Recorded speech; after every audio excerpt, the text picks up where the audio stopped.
Bismillahirrahmanirrahim. Assalamualaikum warahmatullahi wabarakatuh.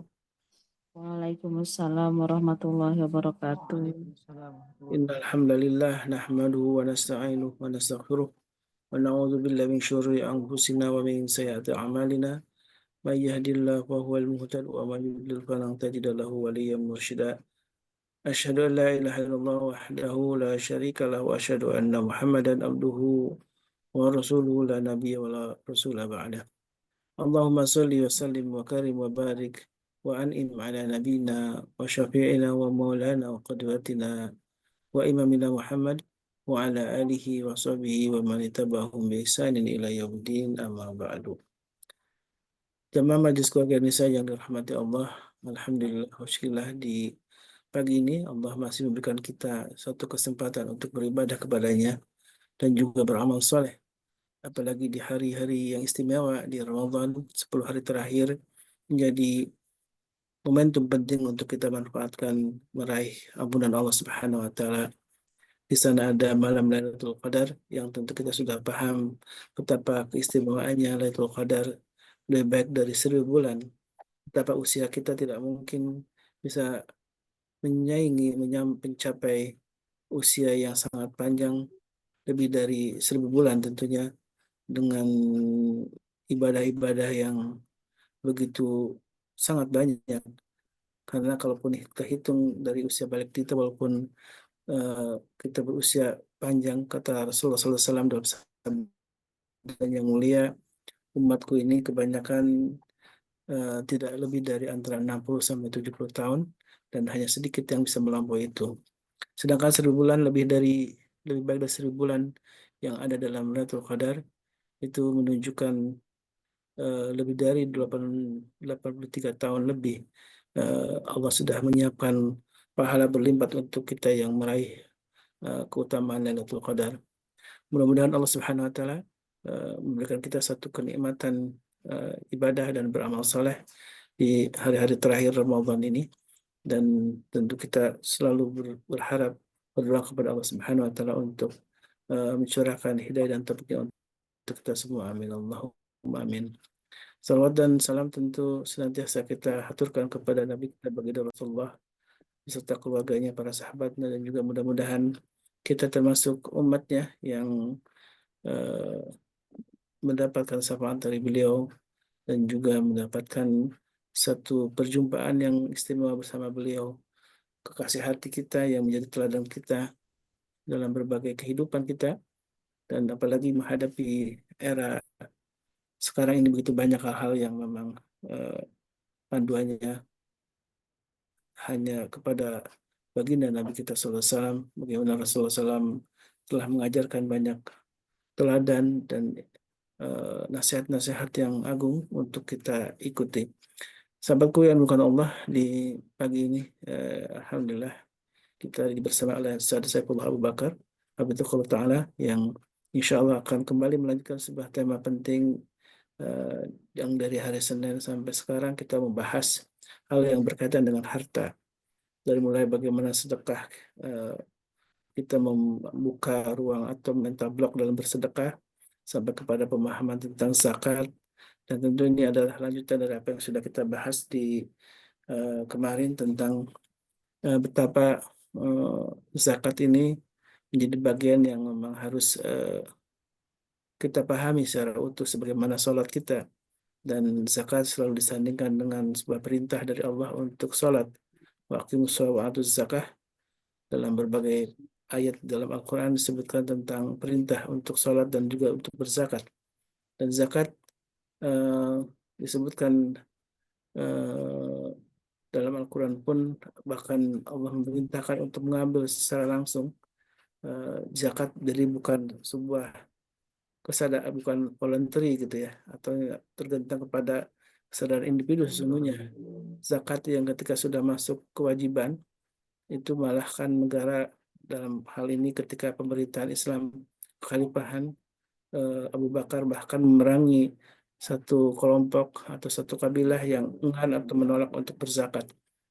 Dan dalam era sekarang tentu zakat di negeri ini walaupun berpondok Muslim lebih banyak diserahkan kepada kesadaran individu ya. Negara tidak hanya mengatur secara regulasi secara umum aja, tidak ikut terlibat secara langsung dalam pengambilan zakat ya. Sedangkan ada satu instrumen kalau negara mengambil harta dari rakyatnya dalam berupa pajak ya. Dan itu tentu kita paham perbedaan secara umum gitu ya. Apa itu zakat, apa itu pajak.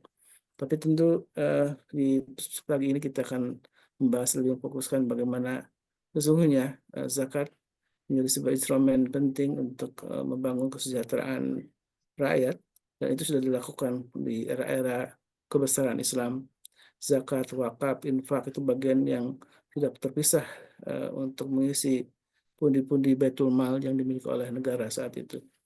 Dan Alhamdulillah, Ustaz Saifullah bersama kita di pagi ini tentu pembahasan yang sangat menarik karena beliau juga seorang advokat yang menguasai juga hukum Islam tentang zakat, pajak, itu hal-hal yang akan kita singgung bagian dari apa yang kita harapkan negeri ini menjadi negeri yang makmur, sejahtera, dan janji Allah Subhanahu wa taala dalam Al-Qur'an ketika sebuah kaum, sebuah penduduk negeri beriman dan bertakwa kepada Allah, maka Allah akan turunkan barokah dari langit ya, dan juga dari bumi.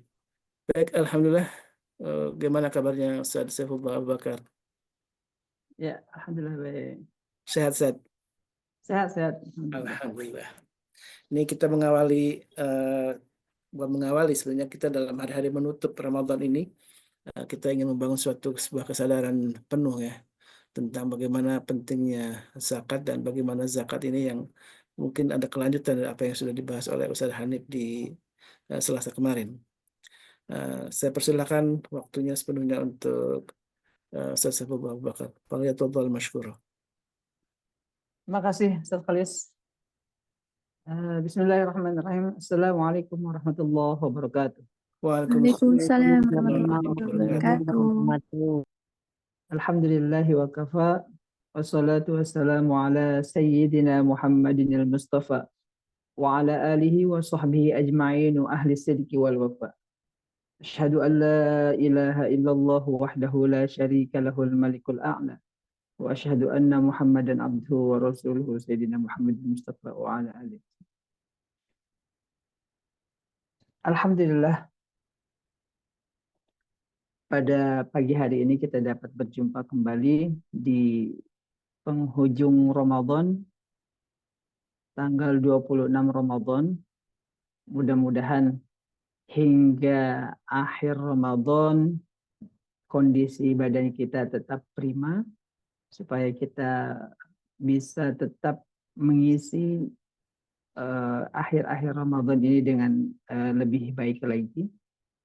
Dan mudah-mudahan kita juga bisa menyapa hari kemenangan kita, yaitu di bulan Syawal, di mana mudah-mudahan kita ada peningkatan gitu dari pembakaran yang sekarang dilakukan di bulan Ramadan. Nanti kita akan menemui suatu momen peningkatan kalau Rasulullah Shallallahu Alaihi Wasallam tentu sudah mengatakan bahwasanya orang yang berpuasa tentunya dengan iman, ihtisaban, itu Allah akan menghapuskan segala dosa-dosanya. Kalau dihapuskan segala dosa-dosanya, itu layaknya seperti bayi yang baru dilahirkan dari rahim ibunya.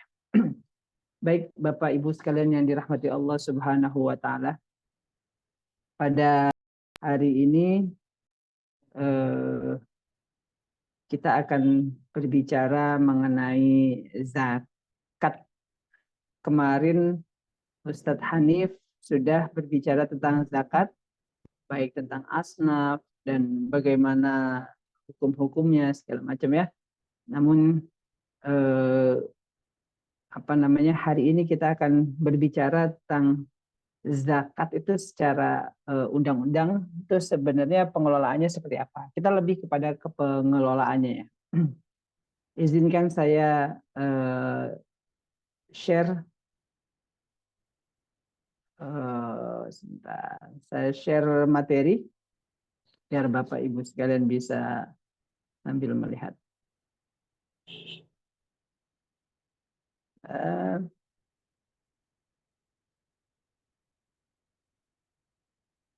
oh, ternyata materinya belum saya buka. Baik, Bapak Ibu sekalian, saya mau tanya dulu nih. Di sini sudah ada yang bayar zakat atau bahkan bayar zakat? Sudah ada yang bayar zakat? Ada zakat fitrah atau zakat mal, Ustaz? Zakat fitrah. Alhamdulillah sudah Ustadz. Alhamdulillah. Yang belum, jangan sampai ditunda-tunda ya. Soalnya saya sendiri, saya nggak mencontohkan orang lain, saya sendiri pernah karena menunda tuh ya, karena ada kerjaan waktu itu, waktu masih di TV Ustaz Khalis.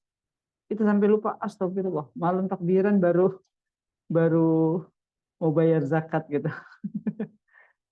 Kita kan tentunya pengen bayar zakat itu yang serak gitu ya.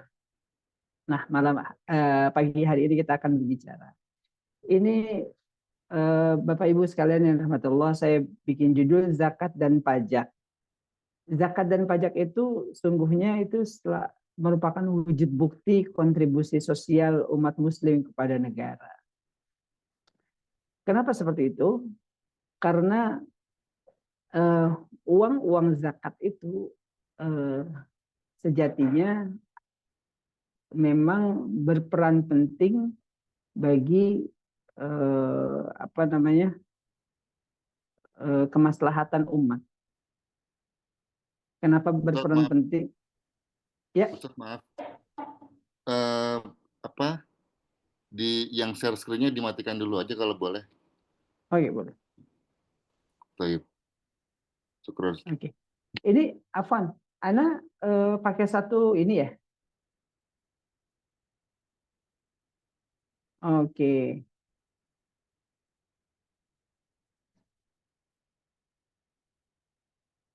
Izin, Marcelo. Lanjut, Ustaz.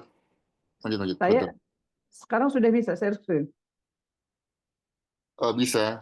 Tapi Asan ini dulu, Ustaz, kalau boleh. Biar visualnya Oke. jelas. Oh, saya itu juga deh ganti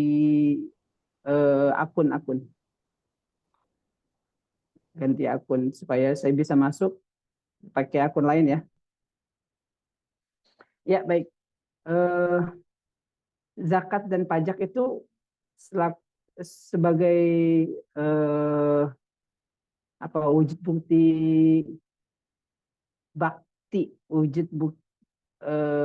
bakti kita kepada negara sebenarnya kan.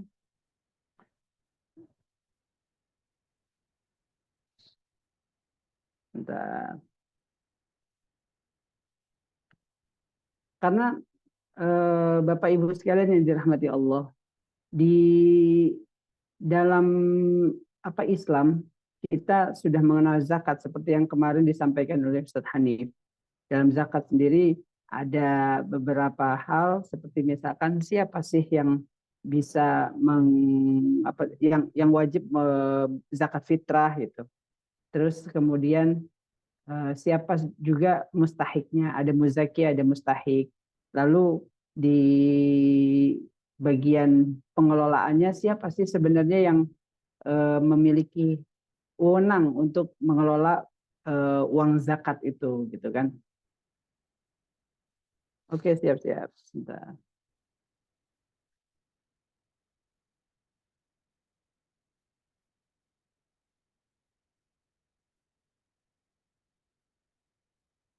Ternyata tadi saya masuk pakai akun yang sama, Afwan. Biasanya, wah ini masih masuk pakai yang sama. Bentar ya. Insert filenya di akun yang satu lagi, terus visualnya dibuka, nanti bisa 2 layer, Ustaz. Iya.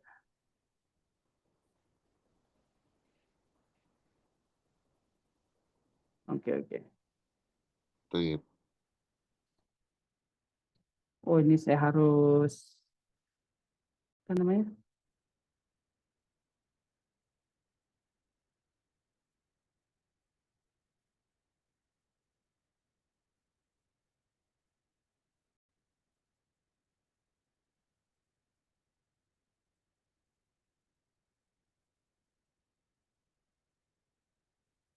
Sambil jalan aja deh.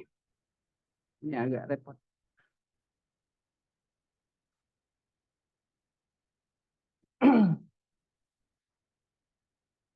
Baik, konsep kontribusi sosial dalam Islam itu salah satunya zakat.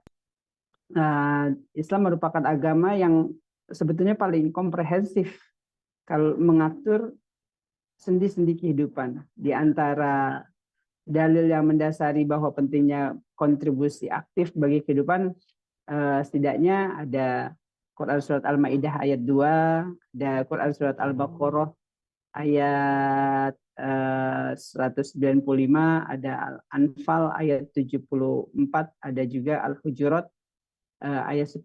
Semuanya itu berbicara tentang kebaikan-kebaikan yang harus diberlakukan oleh umat muslim seperti itu kan. Kemudian kita bicara juga bicara juga tentang dalil hadisnya. Sebenarnya apa sih kontribusi sosial yang apa namanya? Bentar. Terholis.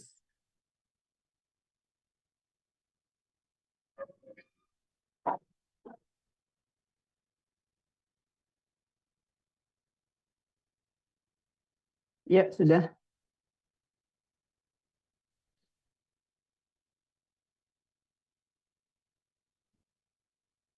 Sudah masuk ya. Saya masih mencoba terus nih.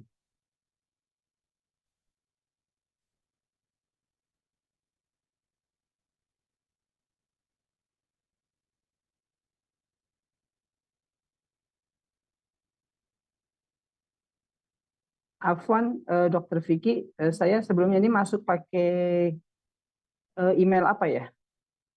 Yang ini nih.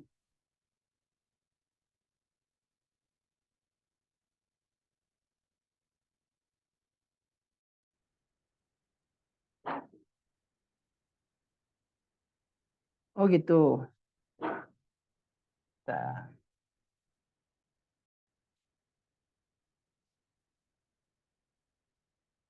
salah lagi nih.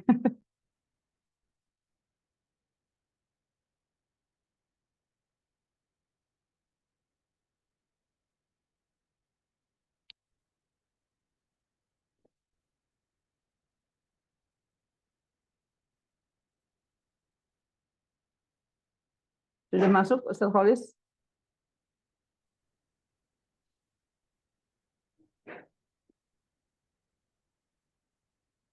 Belum bisa. Ini di saya udah kekirim Khalis Bakri 2. Di email atau apa? Bukan di WhatsApp.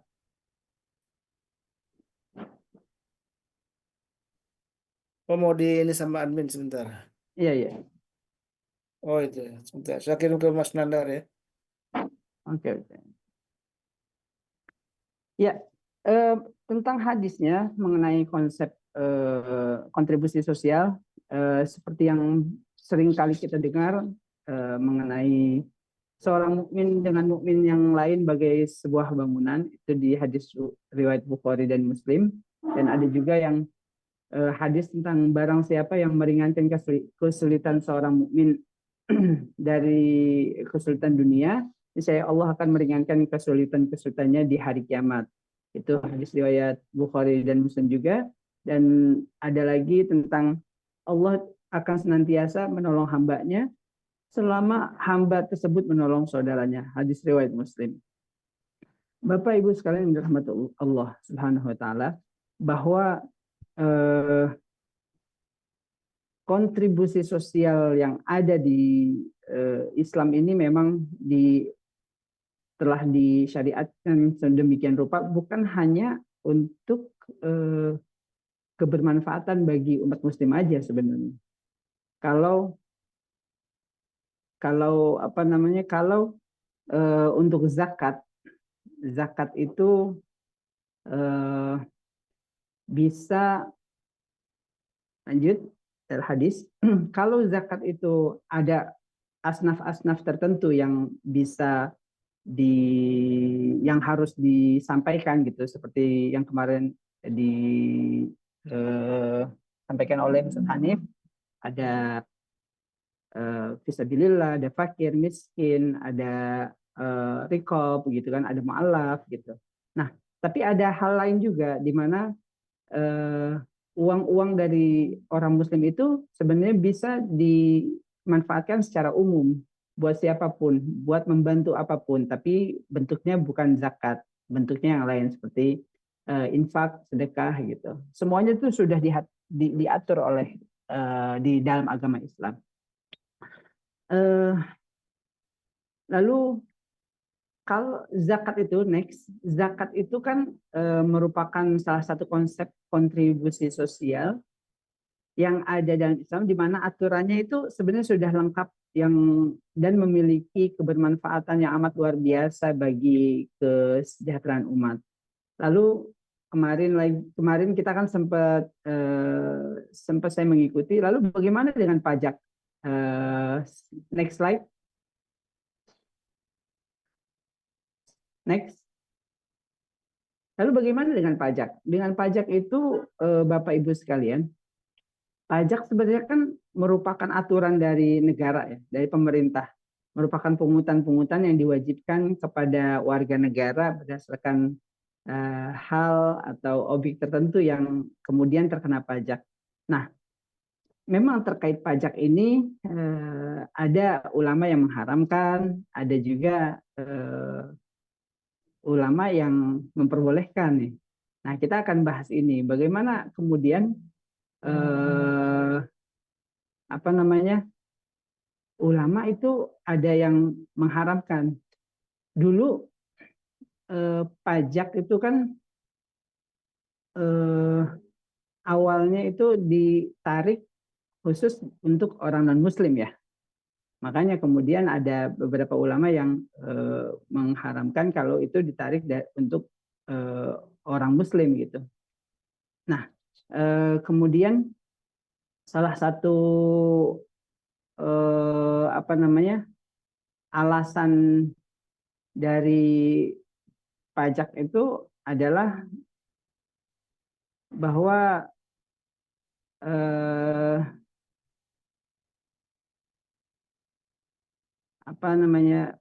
di pajak itu kan ada yang mengatakan pajak itu jizyah, ada juga yang mengatakan pajak itu al-usyr gitu ya, atau ada juga ad-dharibah, yakni pungutan yang ditarik dari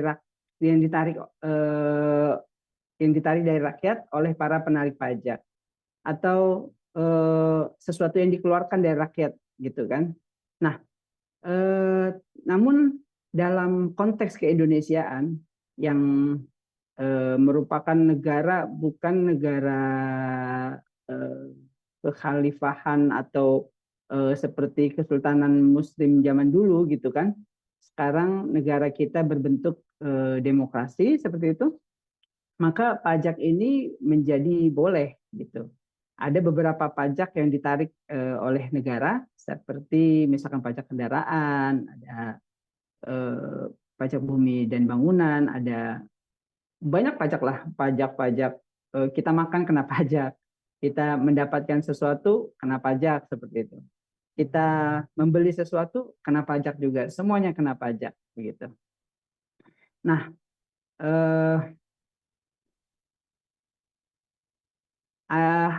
salah satu yang mengharamkan itu adalah hadis Rasulullah yang berbunyi, tidak halal harta seorang muslim kecuali dengan kerelaan dari pemiliknya. Ini yang menjadikan salah satu dalil dari ulama yang mengharamkan penarikan pajak.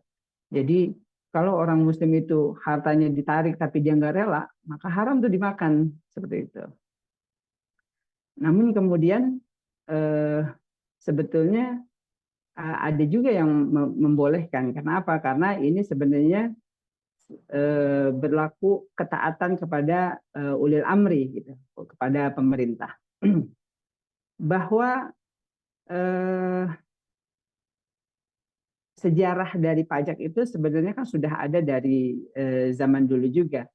Ketika katakanlah Sultan Al-Zahir Baibars di Syam. Ketika itu pada masa pemerintahan Sultan Al-Zahir Baibars, bangsa Tatar itu menyerang wilayah Syam. Nah, kemudian sang sultan itu bersiap-siap untuk melawan balik.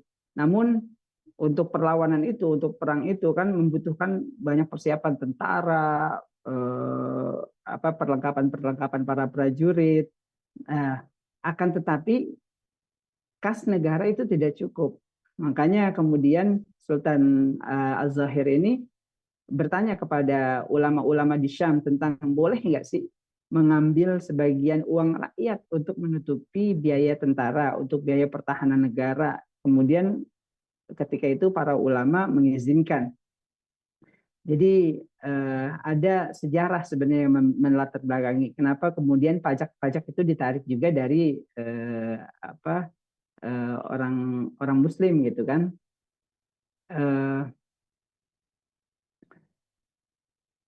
Next. Lalu kita masuk kepada pengelolaan zakat nih. Kalau pengelolaan zakat itu di belakangan ini kan kita sering ngeliat nih, kalau Ramadan itu banyak panitia zakat di musola, di masjid, di kantor-kantor, di sekolah-sekolah itu. Bahkan di RT-RT kadang-kadang ada juga tuh panitia pengumpulan zakat. Nah, ini sebenarnya bagaimana sih berdasarkan undang-undang yang berlaku di Indonesia? Di Indonesia ada undang-undang tentang pengelolaan zakat. Ini Undang-Undang Nomor 23 Tahun 2011. Di dalam Undang Nomor 23 Tahun 2011 itu dinyatakan bahwa yang memiliki kewenangan pengelolaan zakat itu adalah lembaga-lembaga atau badan yang memang diangkat, disahkan oleh negara. Lalu bagaimana nih status panitia zakat? Bapak Ibu sekalian yang dirahmati Allah Subhanahu wa taala, status panitia zakat yang ada di musola, di masjid, di sekolah-sekolah, di perkantoran dan di sekitar kita, memang menurut undang-undang ini sebenarnya tidak diperbolehkan seperti itu. Akan tetapi ada pengecualian karena hingga saat ini memang pemerintah belum bisa, pemerintah secara badan ya, baik itu Badan Amil Zakat Nasional, Baznas, dan provinsi serta kota gitu, belum bisa melayani sepenuhnya gitu tentang masyarakat yang kemudian ingin melaporkan atau ingin menyetorkan zakatnya melalui badan-badan yang sudah diresmikan pemerintah. Kemudian masjid-masjid atau musolah itu seharusnya sih mengikuti atau badan yang lebih tinggi memberikan pelatihan kepada panitia zakat di bawah gitu, di masyarakat. Bagaimana sih seharusnya mereka ikut mengelola zakat? Ada yang namanya tingkatan paling bawah itu ada namanya UPZ gitu ya, unit pengelolaan zakat. Di atasnya lagi ada namanya LAZ, lembaga amil zakat. Biasanya LAZ ini didirikan oleh lembaga-lembaga swasta, misalkan MKI berniat untuk memiliki salah satu unitnya membuat LAZ gitu, lembaga amil zakat, maka MKI bisa, dengan tentu sebelumnya MKI bisa mengikut sertakan wakil-wakilnya untuk menjadi UPZ terlebih dahulu. untuk menjadi unit pengelolaan zakat. Setelah itu baru menjadi lembaga amil zakat, misalkan Laz MKI gitu kan, Lazis MKI, supaya kedepannya tidak ada benturan-benturan hukum gitu. Karena boleh jadi MKI ini ke depan akan besar ini, MKI akan besar, kemudian keuangan-keuangan yang didapatkan dari jamaah-jamaah, dari donatur lainnya berbentuk infak, sedekah dan zakat itu lebih apa ya? Lebih artinya tidak ada benturan hukum lah nantinya. Karena Bapak Ibu sekalian yang dirahmati Allah Subhanahu wa taala, bahwa sebenarnya yang namanya amil itu adalah seseorang yang diangkat. Wal amilu manis ta'malahul imam ala akhdhi shadaqati wa daf'iha limustahiqiha. Amil itu siapa sih? Amil itu adalah orang yang ditunjuk imam. Imam ini maksudnya adalah pemimpin. Pemimpin itu dalam hal ini kalau di pemerintahan, pemimpin membuat Basnas gitu kan, makanya ditunjuk oleh pemerintah. Siapa sih ketua Basnas begitu?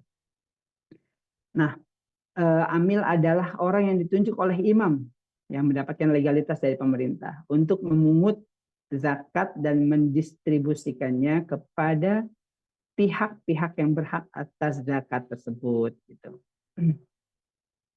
Lalu kemudian ada referensi lain bahwasanya dalam Syarah Al-Yaqut An-Nafis dikatakan bahwa amil zakat tidak dibentuk kecuali dari pemerintah. Seperti sekretaris, tukang catatnya, tukang hitungnya, nimbangnya, yang bagiinnya, itu semuanya itu digaji. Amil swasta. Nah, sementara amil swasta yang dibentuk oleh kesepakatan masyarakat itu tidak bisa dikategorikan sebagai amil gitu. Artinya apa? Ketika panitia zakat itu tidak bisa dikategorikan sebagai seorang amil gitu, maka panitia zakat itu tidak punya hak dari 8 asnaf. Hati-hati itu.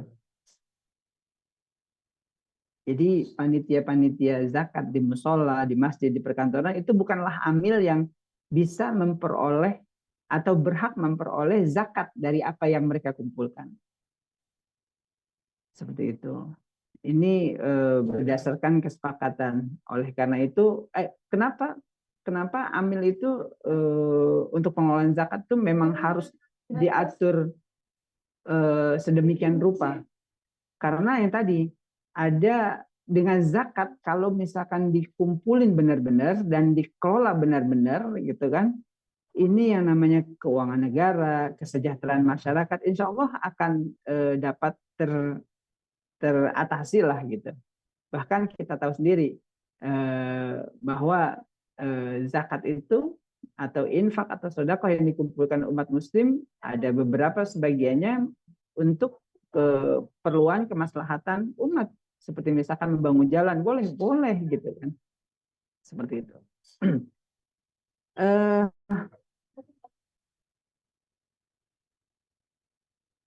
Bapak Ibu sekalian yang dirahmati Allah, dalam Undang-Undang Nomor 23 Tahun 2011 tersebut, bahwasanya ada yang namanya sanksi sebenarnya. Sanksi, saya bacakan pasalnya, sebentar.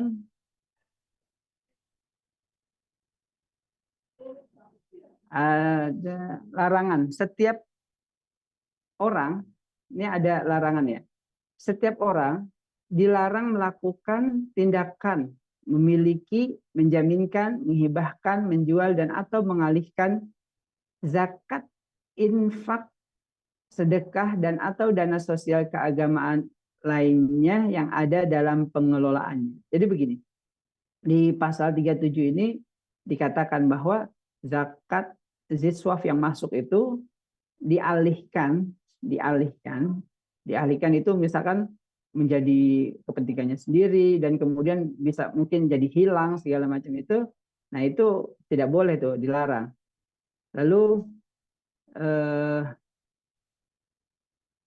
pasal 38-nya, setiap orang dilarang dengan sengaja bertindak selaku amil zakat, melakukan pengumpulan, pendistribusian, atau pendayagunaan zakat tanpa izin pejabat yang berwenang. Nah, di pasal 38 ini yang menjadi sebenarnya yang menjadikan pasal yang bisa berbenturan sama panitia-panitia zakat. Panitia-panitia zakat setidaknya ya, kalau untuk musola dan masjid, mereka mestinya melaporkan ke kantor urusan agama bahwasanya minta untuk dicatatkan, diketahui bahwasanya di masjid A, masjid B, musola A atau B itu panitia zakatnya tercatat seperti itu. Namun kemudian perlu diingat kembali bahwasanya yang namanya panitia itu bukanlah amil. Yang namanya panitia zakat itu bukanlah amil. Kalau amil itu adalah orang yang ditunjuk dan mendapatkan SK nih. Kayak misalkan Baznas, kemudian turun lagi Badan Amil Zakat basis provinsi, basis kota, seperti itu. Kemudian menunjuk meng-SK-kan orang-orang di bawahnya menjadi UPZ. Nah, orang-orang itu barulah amil seperti itu. Amil. Jadi UPZ misalkan di musolah ini, nah orang-orang yang ada di situ karena sudah ditunjuk baru menjadi amil. Nah, selama belum ditunjuk berdasarkan apa namanya istilah yang tadi disampaikan oleh para ulama, bahwasanya amil itu adalah orang yang ditunjuk secara pasti oleh pejabat yang berwenang. Kenapa harus ditunjuk? Karena nanti seluruh dana yang terkumpul itu harus dilaporkan. Itu kemana gitu? Pembagiannya kemana? Seperti itu. Nah, ini sanksinya itu bukan main-main. Di pasal 39 dikatakan bahwa setiap orang yang dengan sengaja melawan hukum, tidak melakukan pendistribusian zakat sesuai dengan ketentuan pasal 25 di atas, maka dia akan terkena pidana penjara paling lama 5 tahun. Bapak Ibu kalau sudah di atas 4 tahun itu bisa kena penjara, bisa ditahan dulu.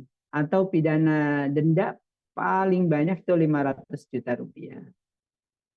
Kemudian di pasal 40-nya, setiap orang yang dengan sengaja dan melawan hukum melanggar ketentuan sebagaimana dimaksud pasal 37 di atas tadi, dipidana dengan pidana penjara paling lama 5 tahun atau pidana denda paling banyak 500 juta rupiah. Bapak Ibu sekalian yang dirahmati Allah Subhanahu wa taala, inilah kenapa kemudian zakat memang harus dikelola dengan sedemikian prudentnya, bijak begitu ya.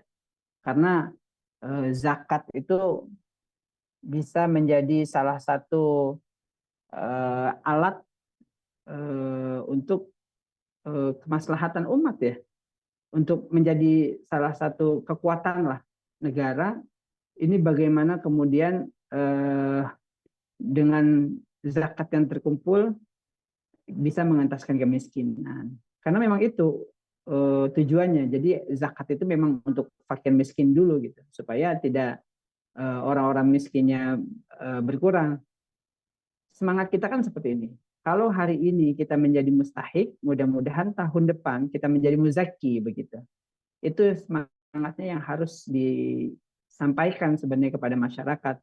Jangan kemudian kita berbangga diri setiap tahun mendapatkan kupon antrian penerima zakat gitu. Itu jangan berbangga dan senang-senang tuh. Antri zakat, bahkan yang antri ini pakai motor, pakai segala macam gitu. Apa namanya yang antri zakat. Padahal kalau panitia zakat yang kemudian sudah ditunjuk benar-benar, maka kemudian kan pengelolaan zakatnya itu benar-benar harus dikelola dengan baik. Jadi ada semacam database sebenarnya berapa sih mustahik yang bisa diberikan gitu. Kalau ini kan dana data mustahik di musola, di masjid, banyak yang dari tahun ke tahun itu aja gitu. Dari orang tuanya turun ke anaknya seperti itu. Nah, itu yang sebenarnya mesti menjadi perhatian kita bersama.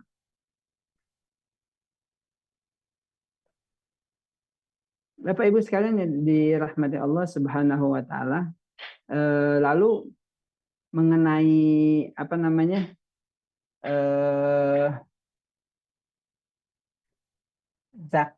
zakat itu bisa menjadi pengurang dari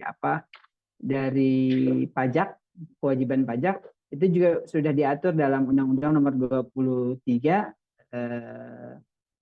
tahun 2011 dan juga dalam Peraturan Pemerintah Nomor 60 tahun 2010, bahwa misalkan nih tahun 2025 Ustadz Kholis sudah membayar pajak udah membayar zakat mal gitu ya, zakat mal, zakat fitrah dan yang lain-lain di lembaga amil zakat. Maka kemudian nanti Ustadz Kholis bisa mendapatkan slip pemotongan pajak itu, dan itu nanti akan dilaporkan ke SPT itu. Ketika pelaporan pajak itu bisa menjadi pengurang penghasilan seperti itu. Maka karena penghasilan brutonya berkurang, maka kewajiban pajaknya juga akan berkurang seperti itu. Tapi kalau misalkan zakat malnya diberikan ke langsung gitu, diberikan ke masyarakat langsung, atau masjid-masjid atau musola-musola yang bukan terintegrasi atau masuk ke dalam lembaga-lembaga yang sudah diakui pemerintah, maka tidak akan ada pemotongan pajak. Itulah yang diharapkan pemerintah, bahwa mestinya pengelolaan zakat itu memang benar-benar diatur sedemikian rupa supaya pemanfaatan zakatnya, zakat maksud saya, pengelolaan zakat itu harus diatur dengan sedemikian rupa dan dijalankan dengan baik supaya kebermanfaatan uang zakat yang terkumpul itu benar-benar terlihat. Dan bukan hanya itu aja sebenarnya, orang-orang yang ada di dalamnya, orang-orang yang mengelola zakat itu juga mesti paham bahwasanya uang yang dikelola adalah uang umat gitu. Karena uang umat ya kemudian dia harus baik-baik gitu, karena itu bukan uangnya gitu. Ya, Ustaz Kholis, demikian tentang zakat sebagai salah satu konsep kontribusi sosial yang ada dalam Islam, dan bagaimana sih sebenarnya pengelolaan zakat itu diatur dalam negara Indonesia. Terima kasih. Alhamdulillah, syukurlah. Jemaah yang dimuliakan Allah, ini sebuah pembahasan yang memang menjadi penting kita pahami, karena banyak sekali di Ramadan ini juga yang melakukan pengeluaran zakat ya, dan dikeluarkan secara sendiri, dan itu tetap dibolehkan dalam agama Islam. Artinya memang saya membaca beberapa literatur juga bahwa ketika seseorang ingin berzakat mal, katakan begitu, diserahkan kepada secara langsung malah ya kepada orang-orang yang berhak untuk menerimanya, dan itu tetap dalam Islam dibolehkan saja ya. Boleh. Walaupun memang ada beberapa tadi aturan yang ketika diserahkan ke lembaga, seringkali ada pertanyaan gini, Sad. Karena di lingkungan keluarga gitu kan yang mungkin masih berhak untuk menerima zakat kita, tapi ketika diserahkan kepada lembaga tentu mereka belum tentu disalurkan seperti yang kita inginkan gitu kan. Padahal kan yang lebih didahulukan seperti dalam surat Al-Isra disebutkan wa ati dzaqub haqqahu ya, dan berilah kepada keluarga itu haknya. Salah satu haknya itu adalah mereka mendapatkan zakat yang memang termasuk dalam 8 asnaf itu. Dan ini ada beberapa aturan memang dalam Islam, mana yang boleh, mana yang tidak dalam keluarga yang boleh menerima zakat. Seperti yang sudah dibahas di kemarin ya, tentang siapa saja yang berhak untuk menerima zakat itu. Baik, Ya, silakan jemaah kita masuk ke sesi tanya jawab ya seputar zakat, karena ini hal yang penting juga harus kita pahami.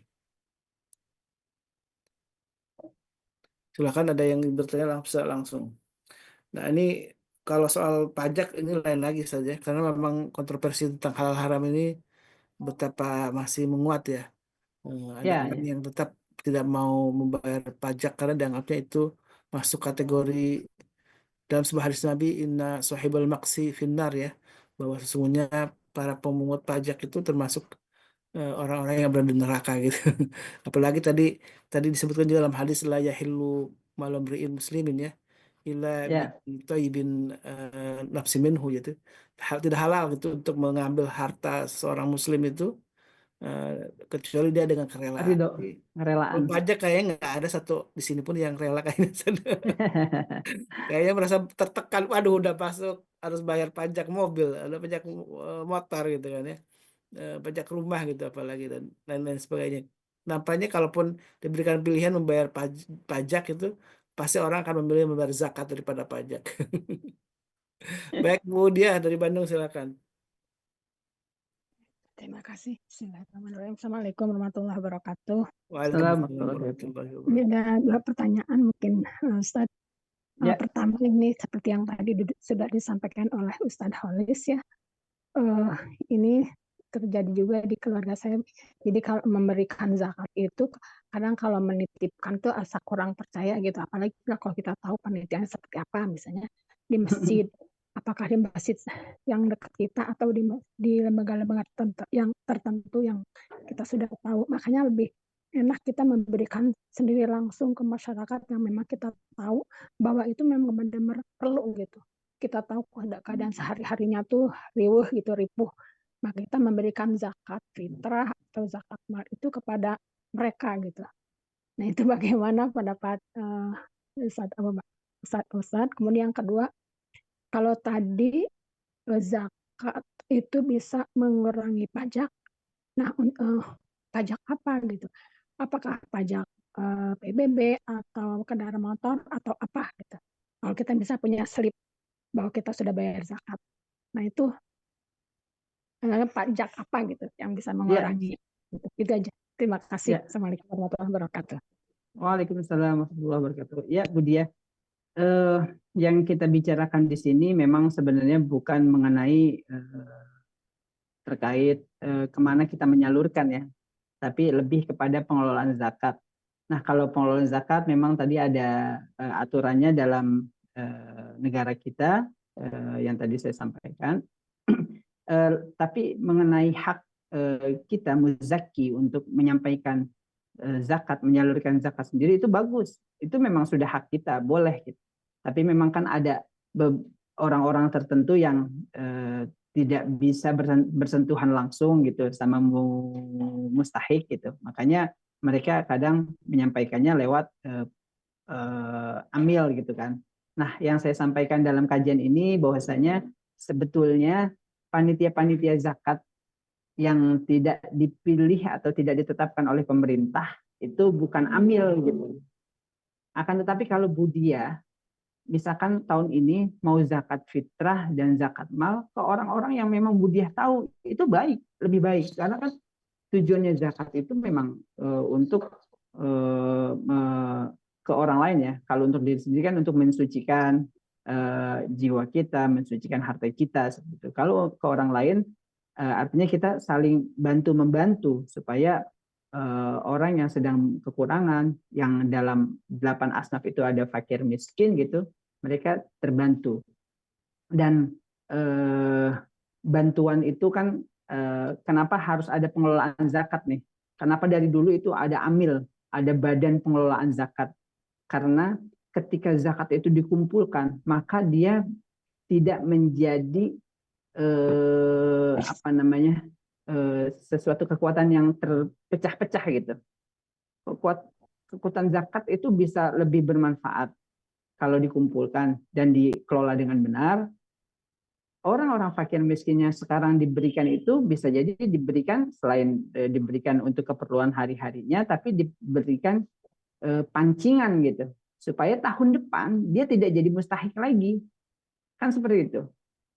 Mengentaskan kemiskinan kan bukan arti oh kita tahu nih di sini ada orang miskin sekarang kita kasih, tapi kalau tahun depan dia masih jadi orang miskin juga penerima mustahik, ada itu kan menjadi apa ya, introspeksi ke dalam diri kita sendiri, ke pemerintah. Sebenarnya bagaimana sih pengelolaan zakat ini yang baik, kan seperti itu. Intinya kalau kita mau menyalurkan zakat sendiri boleh itu, apalagi kita tahu gitu kan. Jadi nggak ada pertentangan sebenarnya. Yang saya sampaikan kan terkait amil nih. Yang kedua tentang pengurangan zakat, pengurangan pajak.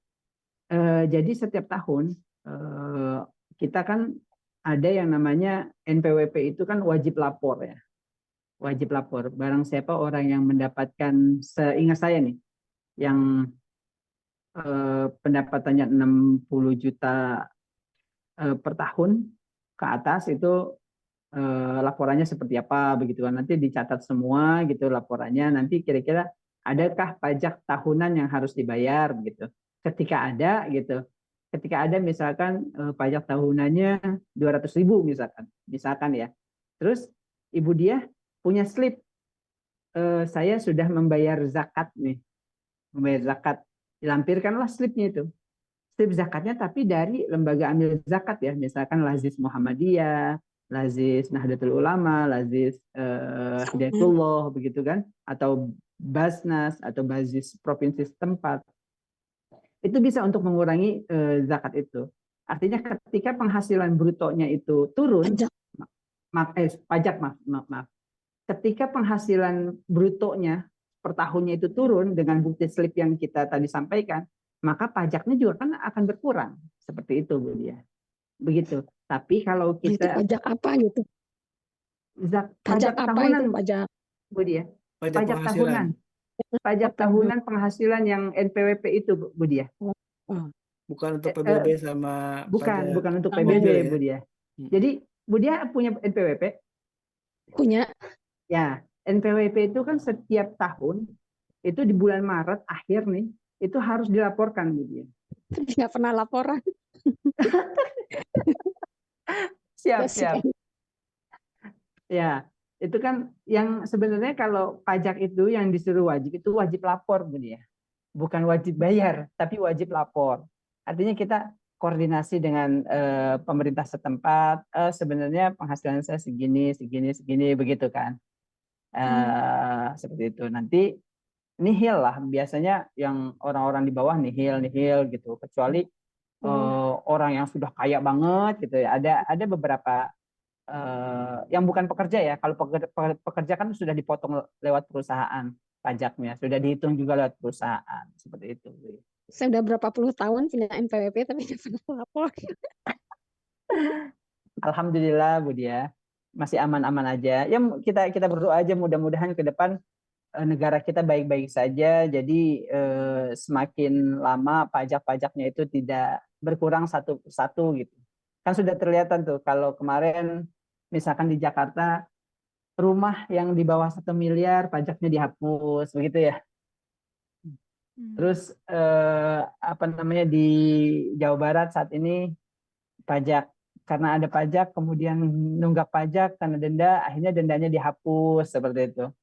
Ya mudah-mudahan ke depan Indonesia semakin baik, perekonomiannya juga semakin meningkat supaya kehidupan kita juga semakin meningkat. Dan yang penting memang hasil pengumpulan zakat itu bisa dikelola dengan baik. Ketika dikelola dengan baik, yakinlah Bu, ini orang Islam di Indonesia banyak banget. Orang Islam di Indonesia banyak banget. Kalau zakatnya itu dikelola dengan baik, orang-orangnya amanah, waduh, alhamdulillah. Itu mungkin bisa mengurangi sekian persen tahun per tahun gitu kan untuk angka kemiskinan di negara kita. Seperti itu, Bu Dia. Terima kasih. Sama-sama, Bu Dia. Dan potensi zakat secara nasional itu luar biasa deh. Saya baca di Basnas itu sampai 327 triliun ya potensinya. Tapi justru yang terrealisasi baru sekitar 40-an 40 triliun gitu ya. Itu masih sangat kecil ya kalau dihitung dengan potensinya yang sangat besar. Dan soal tadi pengatasan kemiskinan, tadi memang lagi-lagi seperti yang tadi disampaikan oleh Bu Dia itu ya. Karena memang dari beberapa lembaga zakat itu tidak mampu juga mengelis kita punya kebutuhan untuk mendekatkan dengan saudara-saudara kita yang pengen diberdayakan gitu ya. Nah, ini mungkin kalau ke depan lembaga zakat itu tidak hanya menerima, tapi juga dia menerima rekomendasi dari orang yang sebagai muzaki gitu ya. Misalkan di lingkungan keluarganya ada yang perlu dibantu dan perlu ditingkatkan apa namanya perekonomiannya, kesejahteraannya, mungkin akan tambah orang percaya, wah udahlah sepanjang ini juga pengelolaannya baik gitu kan, bahkan mungkin ada yang kita rekomendasikan untuk dibantu itu eh, malah ditangani lebih banyak lagi dapatnya karena dari kita mungkin lebih sedikit tapi dari lembaga zakat itu bisa lebih besar dan bisa continue bagaimana pemberdayaan itu secara konseptualnya perencanaan, dan tapi nampaknya belum ada saya lihat program ke sana ya. Jadi wajar ketika Budia juga, wah daripada diserahin ke lembaga zakat mendingan saya sendiri aja langsung ke saudara saya yang saya kenal, dan tentu beliau menyaksikan bagaimana kesulitan yang dihadapi saudaranya gitu. Iya, Iya, saya iya. punya Kan pengalaman. Saya punya pengalaman begini. Saya ceritanya bayar zakat kepada lembaga tertentu yang sudah terkenal gitu ya, dengan harapan ya tadi bisa eh, ya ikut berkontribusi. Ternyata ketika kita mengajukan eh, apa masyarakat kita untuk dapat zakat atau bantuan susah sekali. Padahal sudah disurvei oleh mereka. Disurvei hanya survei-survei saja. Pelaksanaannya tidak ada lanjutannya. Bahkan yang dapat itu orang-orang yang dekat kepada orang-orang yang pengurusnya, panitianya. Nah gitu. Jadi makanya saya sudah enggak rasanya kurang percaya. Saya mending diindikan sendiri saja gitu, disalurkan. Padahal itu lembaga yang cukup terkenal dan sudah mendapat sertifikasi sertifikat untuk tadi yang PZ ya. dapat SK ya, SK. Makanya udah saya lebih baik ini gitu sendiri. Kemudian di itu juga di yang saya lihat ya, karena saya lihat panitia kepanitiaan itu mereka menganggap amil sehingga yang kepanitiaan itu bahkan yang lebih banyak Lebih banyak. Iya, mendapat betul. dibanding mushek yang sebetulnya. Makanya suka tidak percaya walaupun ke masjid-masjid terdekat misalnya ya, panitia itu yang lebih banyak itu sudah jasa itu. Maaf kalau saya Iya, salah. Bu Diah, ini menjadi realita yang menjadi apa namanya, sudah menjadi umum ya di masyarakat kita. Nah Yang itu tadi Bu Diah sampaikan itu bagaimana bahwa kok panitianya lebih banyak sih, kadang-kadang lah kok panitia masyarakatnya dikasih cuma sebungkus beras, panitianya sekarung gitu. betul makanya udah. Dan Ya itu ternyata Allah. saya lihat beberapa itu seperti itu. Bahkan kalau ada panitia yang dia ini nggak mau mengambil yang sudah paham, nggak mau mengambil haknya itu kan, yang malu katanya gitu. Karena Bukan, ya itu ya malah bukan ya itu haknya, kan tidak Bu. semua. Iya betul. Tapi kan tidak semua panitia seperti itu. Kebanyakan panitia merasa bahwa itu adalah hak mereka gitu. Iya, nah Mereka karena amil merasa bahwa mereka itu adalah amil. betul, betul. Nah, itu sebenarnya PR buat kita semua ya, terutama pemerintah sih sebenarnya dalam hal ini Basnas, mensosialisasikan ke masjid-masjid, ke musola-musola, ke masyarakat bahwasanya kalau mau bantu pemerintah, mau ikut kelola zakat, ayo jadi UPZ, kan seperti itu, Bu. Harusnya seperti itu ya. Cuma ya kita berpositif thinking lah, mudah-mudahan ke depan lebih baik untuk pengelolaan zakat di masjid-masjid, di musola-musola. Kebetulan di masjid saya sekarang saat ini sudah jadi, tahun lalu belum, karena menjadi UPZ kan harus dilihat juga. Dan kesiapan juga dari pengurus masjidnya, karena nanti yang didapatkan itu dilaporkan tuh ke atasan, nggak dikelola sendiri. Kadang ada masjid yang ngapain gue lapor-lapor gitu kan ke atasan, ntar ditanya ini ke siapa begitu.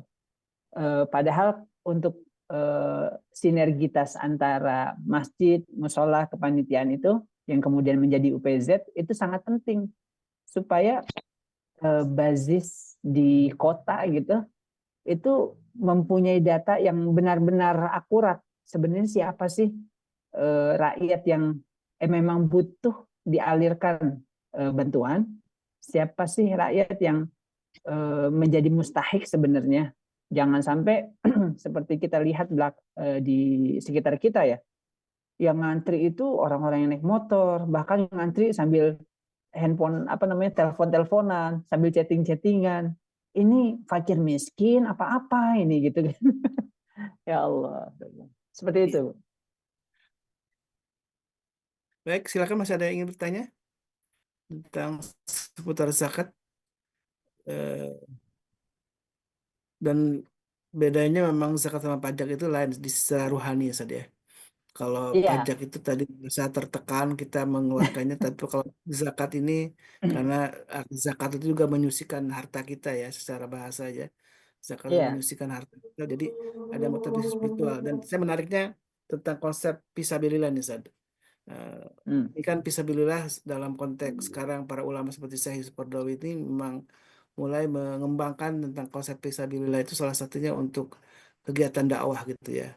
Sarana dan prasarana itu bahkan bisa digunakan dari zakat mal untuk misalkan mendanai para ustadz, para asatid yang bergerak dalam dakwah gitu kan. Karena kita lihat banyak sekali ustadz-ustadz yang bahkan guru ngaji ya, yang memang karena keikhlasannya saja mereka memang tidak berharap apapun sebenarnya dari ilmu yang mereka sebarkan ke jamaahnya gitu kan, guru ngaji, guru apapun, dan banyak sekali yang kita saksikan ya kehidupannya sangat biasa-biasa saja gitu kan ya.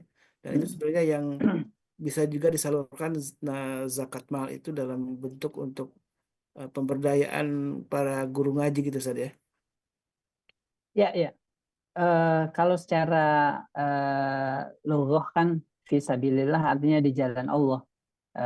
Secara istilah ya orang yang berjuang di jalan Allah. Siapa sih orang yang berjuang di jalan Allah? Kan pada dai, ada ilallah, orang-orang yang mengajak kepada Allah. Ketika orang yang mengajak kepada Allah, ya dia ada di jalan Allah gitu kan, fisabilillah. Makanya orang-orang tersebut juga menjadi salah satu bagian yang dapat menerima dari zakat seperti itu. Dan itu sangat penting juga ketika misalkan suatu daerah, bisa jadi nih suatu daerah orang-orang fakir miskinnya itu tidak secara fakir miskin ya tidak ada, akan tetapi ini kemana nih, ya udah ke fisabilillahnya seperti itu kan. Jadi kalau dulu yang namanya fisabilillah kan perang ya, perang di jalan Allah. Kalau sekarang perangnya dulu perang fisik lah. Kalau sekarang misalkan perangnya ghazwul fikr, perang pemikiran. Siapa ya sih yang perang pemikiran? Ya kita ustadz-ustadz ini, ustadz-ustadz para dai ilallah yang mencoba terus menanamkan kebaikan-kebaikan kepada jamaahnya, kepada masyarakat luas seperti itu. Maka kemudian kegiatan dakwah ini bisa disebut kepada salah satu asnaf fi sabilillah. Allah a'lam. Iya. Ya, guru honorer apakah bisa termasuk fisabilillah, Sad? Nah, ini ada pertanyaan dari Budiah Bandung lagi nih.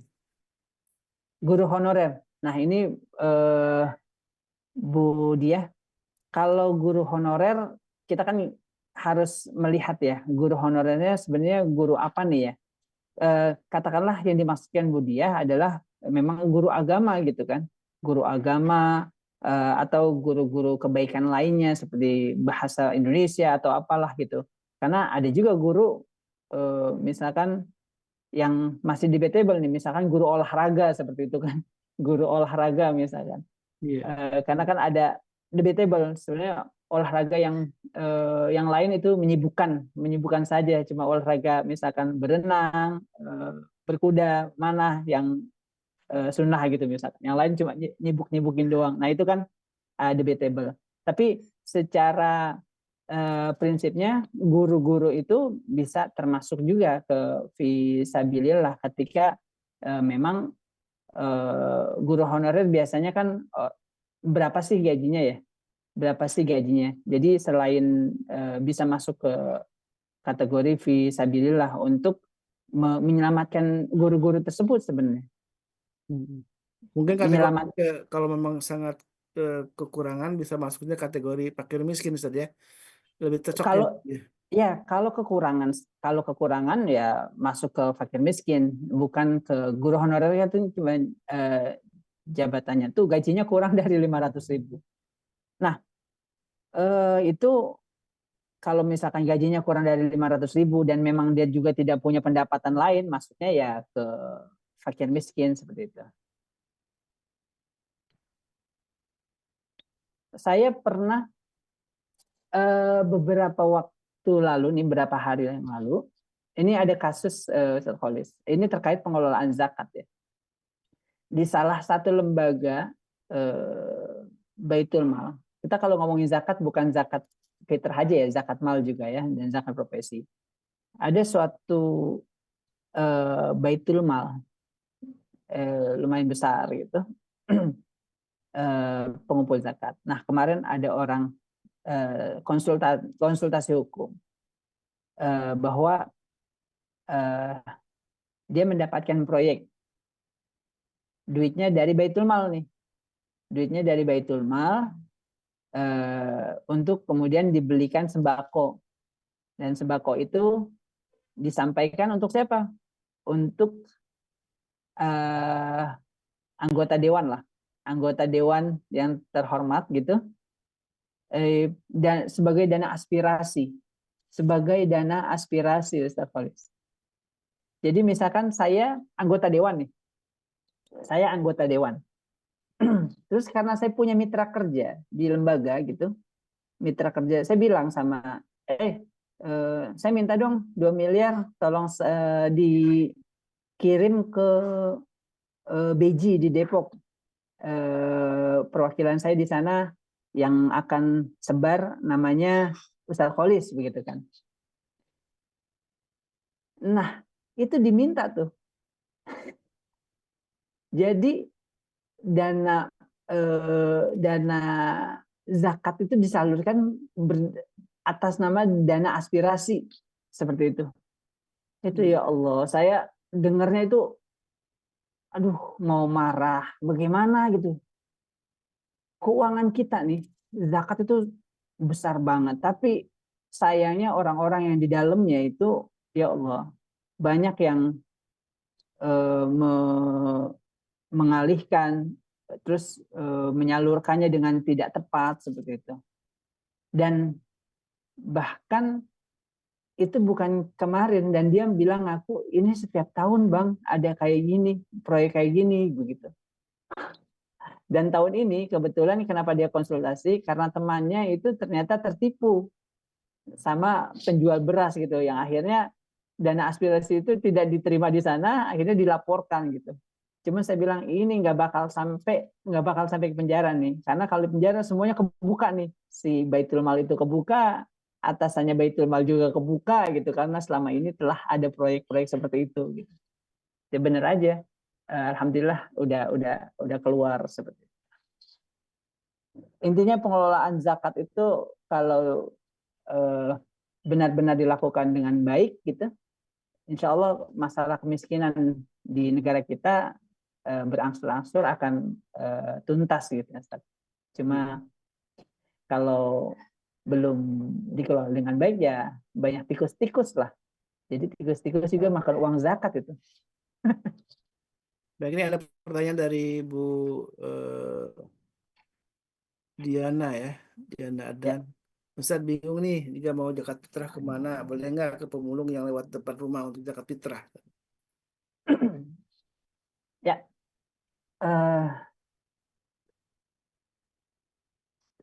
terkait pemulung, kita memang kalau yang namanya asnaf itu fakir miskin ya. Siapapun dia ya, kalau emang fakir ya miskin dia boleh gitu. Boleh nggak? Ya boleh aja gitu. Cuma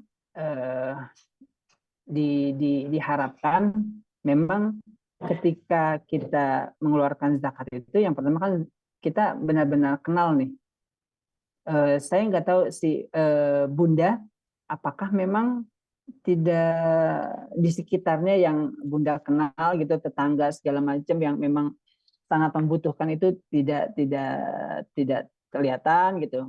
Kalau enggak ya diwakalahkan saja, dititipkan saja dengan orang yang lebih kompeten seperti itu. Misalkan yang tadi UPZ gitu. Atau misalkan Ustadz Kholis, saya nitip di Ustadz Kholis itu bukan amil ya, tapi cuma menitipkan gitu, seperti itu. Misalkan seperti itu. Tolong cariin, nanti terserah Bunda, apakah Bunda langsung yang mau ngasih atau Ustadz Kholis lewat Ustadz Kholis, tapi atas nama Bunda. Oh gitu. Tapi kalau ke masjid saya nggak ini ya, gimana ya kalau ke masjid karena panitianya sekarung, yang antri cuman sekresek. Nah kan nggak ikhlas kayak gitu. Kalau ke tetangga aku udah nyari, kayaknya di tetangga nggak ada deh yang bisa nerima. Bunda tinggal di mana nih Bunda? Pamulang 2. Pamulang 2. Oh dekat Tangerang sebenarnya ya Selatan. gitu. Tangsel. Itu di Pamulang 2. Bunda bisa langsung aja ke pesantren, bisa juga. Oh gitu, oke deh. Iya. Ke pesantren Atau Darul Tauhid, ke pesantren Darul Tauhid. iya bisa tuh ke situ. Atau bisa juga ke itu kan untuk dakwah tadi kan. Terus dan kemungkinan orang pesantren biasanya lebih tahu juga tuh siapa yang dia akan sampaikan. Atau juga ke langsung di Pamulang itu kalau nggak salah ada banyak ini anak yatim juga kan. Nah itu juga ada. bisa. Kalau anak yatim pemulung boleh. ya katakanlah begini Bunda. Kalau Bunda ngasih zakat fitrah ke pemulung aja gitu. Secara kewajiban memang selesai itu. Cuma secara apa nih? Value gitu ya, nilai-nilai ruhiyah kan nggak mungkin nih. Kayaknya sepertinya nggak mungkin nih. Kayak misalkan ibu ngasih 3,5 liter beras. Ibu ngobrol dulu sama pemulung, Pak, ini ada beras untuk zakat fitrah saya Pak, begitu. Bapak mudah-mudahan nanti tahun depan, kan susah tuh, kayaknya nggak mungkin begitu. Jadi kayak cuma ngasih udah selesai gitu kan, kalau pemulung. Nah itulah kalau seperti itu, jadi value untuk sebenarnya zakat itu disalurkan itu seperti apa kurang kena seperti itu. Iya ya, benar juga. Tapi kewajibannya sih kalau ngomongin kewajiban, itu ya udah hilang kewajibannya. Zakat fitrahnya sudah hilang. Bunda boleh gitu. Tapi saya yang tadi dari tauhid boleh. Siap Bunda. Sama-sama Bunda. Silakan, ada yang bertanya lagi? Udah hampir jam 7. Satu lagi mungkin yang bisa juga jadi pencerahan, Ustaz. Ternyata kalau saya baca sebuah hadis dari sebuah kisah ya, sebuah kisah tentang kisah Abdullah bin Mas'ud yang dapat zakat mal dari istrinya ya. Dan itu ketika istrinya datang ke Rasulullah ingin berzakat, kemudian Abdullah bin Mas'ud malah sempatnya saya lebih berhak untuk menerima zakat dari istri saya daripada yang lain karena memang kondisinya sedang kekurangan. Jadi itu tetap dibolehkan ya seorang istri yang memang punya harta untuk memberikan zakatnya kepada suaminya sendiri gitu Ustaz ya. Iya, jadi kan kalau kita di dalilnya gitu di Quran, bahwasanya innamas shadaqatu lil fuqara'i wal masakin wal 'amilina 'alaiha wal mu'allafati qulubuhum gitu ya. Wa fir riqab wal gharimin wa fi sabilillah wa ibnis sabil fardhatun minallah wallahu alimun hakim gitu kan. Ya tahu Pak. Kalau zakat itu kan sudah ketahuan tuh. Siapa aja sih yang nerima gitu. Nah, kalau memang di sekitar situ yang paling miskin, yang paling fakir gitu, nggak ada lagi, ya suaminya. Ya boleh-boleh aja, kan seperti itu. Boleh-boleh aja, cuma saya juga bingung nih, kok bisa ya? Kalau misalkan itu ceritanya tentang Istri yang zakat mal, bayar zakat mal atau zakat fitrah, Ustaz? Afwan. Zakat mal. Ustaz. Zakat mal, Iya, karena kan tetap kalau istri itu kan punya harta sendiri ya. harta sendiri ya. Berbeda Iya dengan betul. suami, dia punya kewajiban untuk menafkahi. Bahkan Iya saya iya. baca dari sebuah penjelasan ulama, jadi ketika anak sudah punya rumah tangga, dia eh, apa namanya? Ini kan kemarin juga sempat disampaikan oleh Ustaz Hanif ya. Kalau Ustaz Hanif Iya. berpendapat, ya kalau anak masih masih dalam tanggungan kan memang tidak boleh dikasih zakat ya. Kalau anak masih dalam tanggungan, tapi ketika anak sudah lepas bahwa dia sudah punya keluarga gitu ya, dan kemudian dia berkekurangan ternyata, padahal dia anak laki-laki kita itu punya kewajiban untuk menafkahi keluarganya. Dan ternyata saya baca sebuah literatur itu dibolehkan untuk berzakat terhadap anak sendiri, tapi yang sudah lepas dari tanggungan kita, artinya dia sudah punya rumah tangga sendiri dan dia penanggung jawab nafkah keluarganya ketika dia kekurangan, dan kita dibolehkan untuk berzakat terhadap anak kita. Ini gimana menurut Ustaz? Ya, sebetulnya bukan apa namanya, bukan pandangan saya, tapi lebih ke pandangan ulama yang coba saya ulangin lagi ya. Bahwasanya kan gini, kenapa ada yang membolehkan, karena memang kan ada hadis Nabi juga yang berbunyi inna shadaqata 'alal miskin shadaqah. Jadi sedekah dalam hal ini kan yang kemudian jadi permasalahan, ini sedekah ini maksudnya zakat apa nih? Tapi ada yang bilang sedekah yang dalam hadis ini dibilang ya zakat juga gitu. Jadi zakat kepada orang miskin dapat satu nilai sedekah gitu kan. Wa ala zirrahim isnani. Jadi kalau untuk keluarganya dapat berapa? Dapat dua sedekah seperti itu. Karena apa? Sedekah yang pertama pahala sedekah, yang kedua pahala menyambung tali silaturahim. Itu di hadis riwayat An-Nasa'i. Tapi kemudian terkait apa namanya, menyalurkan sedekah kepada keluarga, itu ada ketentuan yang harus dipenuhi, Ustaz.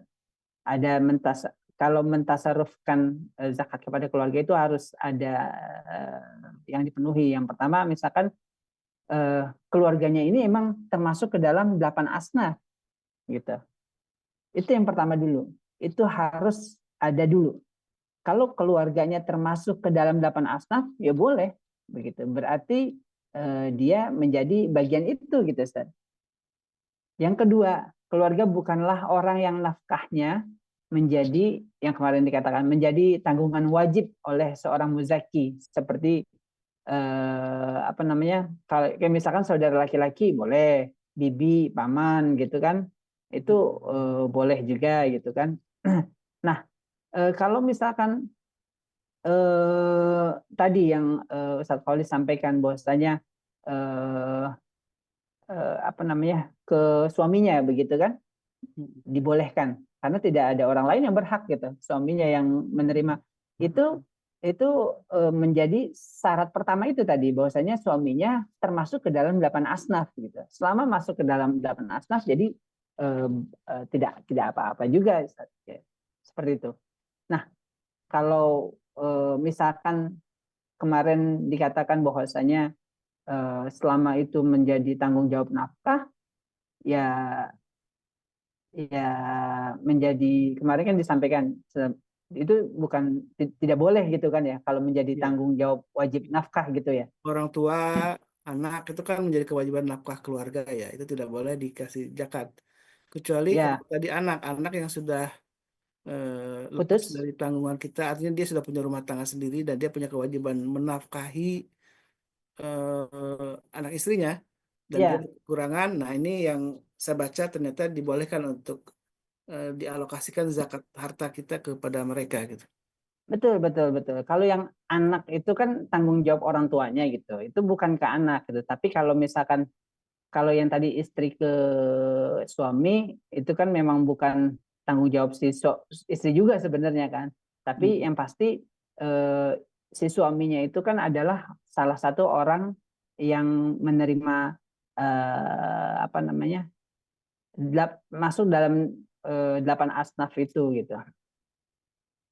Nah, di dalam ada pendapat ulama yang mengatakan bahwa apabila dari keluarga yang wajib dinafkahi maka tidak boleh memberikan zakat kepadanya gitu. Karena kewajiban menafkahinya itu yang kemarin disampaikan Ustadz Hanif gitu ya. Itu di kitab Al-Hawil Kabir itu tidak boleh seperti itu. Nah, kalau yang cerita Ustadz Kholis tadi ya karena suami bukan tanggung jawab Istri, ya. istrinya begitu. Nah, itu di Al-Hawil Kabir juga dikatakan bahwa fa'amma zaujatu fayajuzu laha daf'u zakatiha ila zaujiha minas sihami kulliha. Adapun seorang istri boleh memberikan zakatnya kepada suaminya yang menjadi mustahik tuh. Syaratnya tadi Ustaz, yang menjadi mustahik zakat dari golongan apapun gitu. Jadi boleh dari golongan apapun. Itu menurut ulama Al-Mawardi ya. Bahkan di ulama lain mengatakan bahwa hartanya suami ini istri ini di zakat mal ini kepada suami yang fakir itu disunahkan banget karena supaya si suaminya ini kemudian bisa menghidupi keluarganya, bisa menjadikan keluarganya ini lebih baik lagi, bisa menafkahi istrinya juga gitu yang menjadi kewajiban dia. Kan kalau misalkan si suami fakir banget nih, tapi istri punya harta bawaan, ya dia jangan kemudian langsung, sebaiknya tuh jangan langsung ngasih-ngasih ke anaknya, kasih ke suami dulu gitu, dizakatin ke suami dulu supaya suaminya tuh izzah tuh, ada naik kemuliaannya, dia akhirnya dengan uang itu bisa berusaha, bisa memberikan nafkah ke istrinya yang sebenarnya wajib dari dia gitu kan, ke istrinya, ke anak-anaknya, ke orang-orang lain seperti itu. Seperti itu, Ustaz. Alhamdulillah, Masya Allah, ini sudah jam 7, Masya Allah ya. Tidak terasa kita ngobrol tentang zakat ini, sebuah kewajiban yang menjadi catatan penting bagi kita sekarang ini, yaitu adalah zakat itu menjadi bagian perintah dari Allah Subhanahu wa Ta'ala sebagaimana salatnya. Ini yang mungkin harus jadi di headline-nya ya, di garis bawahi yang paling penting, betapa zakat ini harus ditunaikan karena menjadi sebuah kewajiban yang harus kita laksanakan sebagaimana sholat, sebagaimana puasa gitu ya. Ini salah satu dari rukun Islam kita. Baik, jazakallah khairan Ustaz yang sudah mempersatukan kita di pagi hari ini. Mudah-mudahan pagi di hari ke-28, ke-26 ya, Masya Allah, kita akan masuk ke 27 yang konon katanya banyak Lailatul Qadar itu terjadi di malam ke-27 Ustaz. Mudah-mudahan kita tidak melewatkan di malam itu untuk melek gitu ya, untuk beribadah sepanjang malam, dan tentu ini menjadi satu prestasi besar ketika kita ternyata mendapatkan Lailatul Qadar, dan kita nggak tahu Lailatul Qadar itu seperti apa. Yang penting kita dengarkan nasihat para ulama bagaimana orang-orang yang sudah mendapatkan Lailatul Qadar mereka akan mendapatkan satu petunjuk dari Allah, dan akan dilihat dari pasca Ramadan saja. Jadi orang jangan sampai disebut dengan Ramadiyun, orang itu aktif tadarusan, aktif ngaji, aktif bersedekah itu hanya di Ramadan. Setelah Ramadan lepas, lupa lagi kembali ke asal. Nah ini jangan seperti itu. Jadi orang-orang yang sudah mendapatkan Lailatul Qadar, para cirinya adalah sudah seperti itu. Itu cirinya orang yang terus istiqomah dalam kebaikan di Ramadan maupun setelah Ramadan, menjadi orang yang terus menunjukkan amal solehnya. Baik, Alhamdulillah, jazakumullah khair katsira juga bagi jamaah yang hadir, yang juga sudah menginfakkan hartanya untuk kegiatan dakwah dari MKI, bahkan ada yang juga zakat tol untuk kegiatan fisabilillah dari MKI, dan itu menjadi salah satu tentu kebersyukuran kita bahwa gerakan dakwah yang kita bangun ini menjadi suatu kebersamaan, karena sekali lagi saya selalu menekankan bahwa tidak ada kebesaran tanpa kebersamaan. Semua perjuangan ini tentu tidak bisa dipikul oleh seseorang, oleh Ustaz Selo sendirian, oleh saya sendirian, oleh Teh Nadia sendirian yang paling sering berinteraksi dengan jamaah. Tidak. semuanya ikut terlibat dan bisa menjadi agen amal soleh ya, dengan cara hanya yang sederhana kita nge-share kajian ini, ngajak orang lain untuk bergabung di MKI ini menjadi sebuah amal yang terlihat sederhana sepele, tapi justru jangan-jangan itulah amal yang akan memasukkan kita ke dalam surganya Allah Subhanahu wa taala. Mari kita tutup majelis ini dengan doa kafaratul majlis. Subhanakallahumma Subhanakallahumma bihamdika asyhadu an la ilaha illa anta astaghfiruka wa atubu ilaik. Assalamualaikum warahmatullahi wabarakatuh. Waalaikumsalam warahmatullahi wabarakatuh. اللهم ارحمنا بالقرآن واجعله لنا إماما ونورا وهدى ورحمة. اللهم ذكرنا منه ما نسينا وعلمنا منه ما جهلنا وارزقنا تلاوته آناء الليل وأطراف النهار واجعله لنا حجة يا رب العالمين.